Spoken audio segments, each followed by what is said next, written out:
اور یاد رکھیں نبی کریم صلی اللہ تعالیٰ علیہ وسلم نے فرمایا قیامت والے دن ایک شخص پہاڑ کے برابر نیکیاں لے کے آئے گا،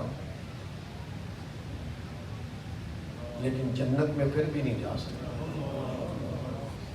رسول اللہ صلی اللہ تعالیٰ علیہ وسلم اتنی بڑی نیکیوں کے باوجود فرمایا کسی کو گالی دی، کسی کا دل توڑا، کسی کو تکلیف دی، وہ جس حق والے کا حق ضائع کیا وہ سارے نیکیاں لے جائیں گے اور یہ دیکھتا رہ جائے گا۔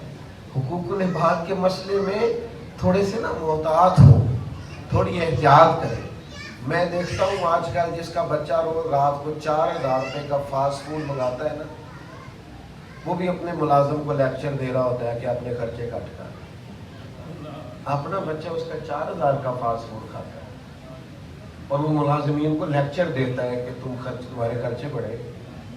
وہ جو شخص، وہ کسی نے کہا تھا گندم امیر شہر کی ہوتی رہی خراب اور بچی کسی فقیر کی فاقے سے مر گئی۔ اللہ میرے عزیز، آپ حقوق العباد کے مسئلے میں وہ تبصرہ کرنا بڑا سوکھا ہے، غریبوں کی مدد نہیں، بل بڑے آ گئے تو پتہ نہیں مجھے میری گلی میں غریب کون کون ہے۔